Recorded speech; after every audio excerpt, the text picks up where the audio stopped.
Welcome to PHS News with Zach, Garrett, and Jordan. Today we will be talking about Republican candidate Donald Trump. Donald Trump is known as a successful businessman worldwide, running a multi-billion-dollar company, Trump Enterprises. He entered the Republican race because he felt as though he owed the American people for his success. He has proposed many new ideas, such as a new border control system, which includes a wall that blocks off America and Mexico, and a better health care proposal. Although popular, just like many politicians, he doesn't always speak truthfully, and that is what we're going to look at and determine whether what he has said is true. After winning South Carolina, Trump gave a speech. In that speech, he said, "We spend more money per person for an education than any other country in the world. We are ranked 30 out of 30. After researching, we determined that we do indeed spend more money per person, but we are not ranked 30. We are in fact ranked 14. According to AIR.org, since 1990, we have seen an improvement of people graduating high school from 74% to 78%. We spend a whole $11,000 per elementary student, $12,000 per high school student, and $15,000 per college student. So we rated this as kind of true." Mr. Trump has been attacking Obamacare, saying, "I would completely get rid of Obamacare." He said in an interview with Martha Raddatz of ABC News that the premiums would go up 35, 45, or 55%. Their deductibles are so high, no one is going to use them. So Obamacare turned out to be a bigger failure than everyone thought. So using what Mr. Trump said, we looked at how much people's premiums were going up.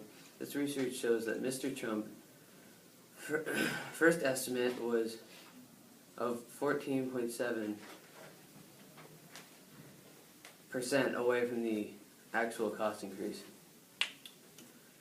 It was really 20.3% according to DailyCenter.com. This claim was rated kinda true. Mr. Trump seems to constantly bring up the fact that he is funding his campaign and that he doesn't take money from super PACs like the other candidates and Hillary Clinton, a Democratic candidate. We took this into consideration and looked at his funding. According to PolitiFacts, Trump only funds 66.2% of his campaign. A significant amount comes from small amount donations, it being 25.3%. The lower amount of big amount donations is at 8.4%. The other sources are barely noticeable at 0.1%.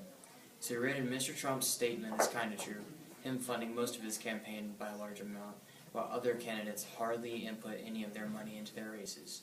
He rated this statement as kind of true. Donald Trump proposes to build a wall between America and Mexico to prevent any further illegals from entering the country. He claimed that the wall will cost somewhere between $12 and $10 billion and that he will force Mexico to pay for it. According to CNBC.com, that would cost somewhere between $15 and $25 billion to build. We decided to rate this as kind of true.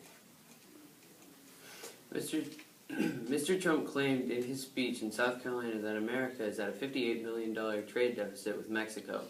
The reality of this is that we are only $58,000 at a trade deficit of $58,000, which means that Trump exaggerated by 6 digits. So we determined that Mr. Trump's pants were on fire.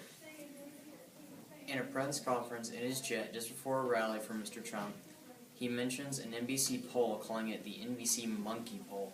He says that how he hit 50 to 51% beating Cruz in a landslide. He says how they were biased and only briefly mentioned him at the end, that Hillary Clinton was the main focus, nearly being beaten by Bernie Sanders. After looking at the polls ourselves, we saw that Trump only scored 38% of the Republican poll, instead of an overwhelming 51%. Ted Cruz received 20%, while still being beaten by Trump in a large amount, with Rubio at 11%. This was quite a large lie, but Trump didn't exaggerate his annihilation of Cruz and Rubio. This is a false statement, but not a total lie.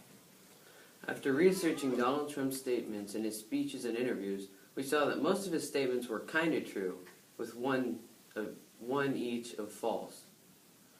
Pants on fire and truth. Using this, we rated Mr. Trump as mostly true. His no-nonsense approach that has earned him so many supporters has also showed in his speeches, him being partially true in most instances. Thank you for watching PHS News. This has been Garrett, Zach, and Jordan. Goodbye.